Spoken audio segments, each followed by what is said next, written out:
जब कल्कि भगवान धरती पर आएंगे तब वो संहार शक्ति को धारण करके आएंगे। भविष्यवाणिका ग्रंथों के हिसाब से या वेद शास्त्र पुराणों के हिसाब से भगवान जब कल्कि स्वरूप को धारण करके आएंगे वो दुष्ट म्लेच्छ जनों को संहार करेंगे, भक्त जनों को वो उद्धार करेंगे, साधु सुजन जनों को वो पालन करेंगे। जब वो देह धारण करके आएंगे तब हम उनसे कौन सा फल लेकर जाएंगे, ये हमें ही विचार करना चाहिए। इसके बारे में संत भीमभोई जी ने अपने स्तुति चिंतामणि पुस्तक के पेज नंबर 160 पर लिखे हैं कि एथिकी चाही विचार सुज्ञजने देखत मायार रीति सकल माया त्रिगुण रे बंधन घटना होइछि पृथ्वी। इस बात को लेकर हे सुज्ञजन विचार करो कि ये माया का रीति किस तरह धरती पर है। सभी को ये माया त्रिगुण पर बंधन करके रखे हैं। सार असार समान रे करिछि काहाकू तेजी भी देखो। ये माया के बल पर सार और असार दोनों को समान करके रखे हैं। इसलिए किसको तेज करोगे और किसको ग्रहण करोगे ये तुम विचार करो। सद बुद्धि ज्ञान हृदय विचार मन रे कर विवेक। अपने मन विवेक पर अपने हृदय में विचार करो। हे सुज्ञजन सदबुद्धि ज्ञान को लेकर विचार करो कि कौन सा तुम्हें चाहिए। जोग भोग दुहे समान अटंती काहार पक्षरे जीव। विष अमृत बेनी भाग करिछि केवल भाग को नेब।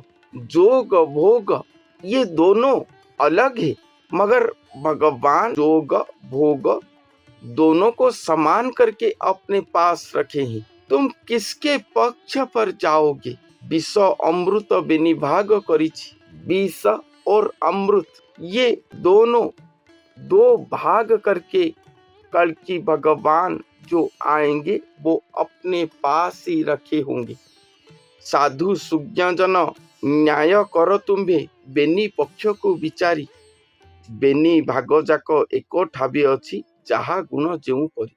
हे साधु सुज्ञजन तुम ही सब न्याय करके विचार करो। ये बेनी पक्ष को लेकर विचार करो क्योंकि ये बेनी भाग विष अमृत जोग भोग ये दोनों एक ही स्थान पर रखा गया है और जो जिस तरह की गुण का अधिकारी है उसे उसी गुण पर ही रखा गया है। भगवान के पास विष अमृत दोनों है, जोग भोग दोनों हैं। तो भगवान को पास में पाकर आप उनसे क्या लेकर जाओगे। उनके साथ अगर शत्रुता करोगे तो विष फल ही लोगे। उनको निंदा करोगे अपनिंदा दोगे तो जरूरी उनके क्रोध का शिकार होगे। उनको भक्ति करोगे अपने आप को उनके पास समर्पण करोगे तो अमृत फल ही लोगे। भगवान श्री कृष्ण आए थे, गोपीगण भी भगवान को प्रेम करे थे। द्वारिका की पाट रानी वो सब भी उनको प्रेम किए थे मगर गोपीगण निष्काम भक्ति प्रेम किए। इसलिए वो जो फल पाए जो स्थान पाए भगवान से वो राजवंशी पाटरानीगण भगवान श्री कृष्ण से वो स्थान नहीं ले पाए। इसलिए जोग भोग दोनों है, विष अमृत दोनों है उनके पास। एक स्थान पर अपने ही गुण पर है तो कौन से भाग को तुम सब लोगे ये तुम ही विचार करो। अपने मन विवेक से हृदय पर विचार करो, सतज्ञान को पकड़ कर विचार करो। ये संत सभी जनों को कह रहे हैं। बेनी भाग गुण तोड़ी न पारिण, पड़ी अच्छी संधि मध्य, धरी गुरुपाद भणे भीमकंध, 16 शतपदे। मगर संत भीमो भोई जो ये बात लिखे हैं वो कहते हैं कि ये जो बेनिभाग गुण प्रभु के पास है इसको वो तोल नहीं पाए हैं, वो विचार नहीं कर पाए हैं, संधि पर पड़ गए हैं कि कौन से भाग को भगवान से बोलेंगे। गोपियों की तरह निष्काम प्रेम लेंगे तो भगवान अपने से दूर कर देंगे, राजवंशियों की तरह लेंगे तो वहां पर श्री कृष्ण के साथ सब होंगे, मगर वो प्रेम, गोपियों को जो प्रेम दिए थे वो प्रेम संपर्क वहां पर नहीं था। तो ये बहुत ही अलग बात है। कौन से भाग तुम लोगे? दुर्योधन अर्जुन ये दोनों की तरह, दुर्योधन नारायणी सेना को लिए थे तो अर्जुन भगवान को लिए थे।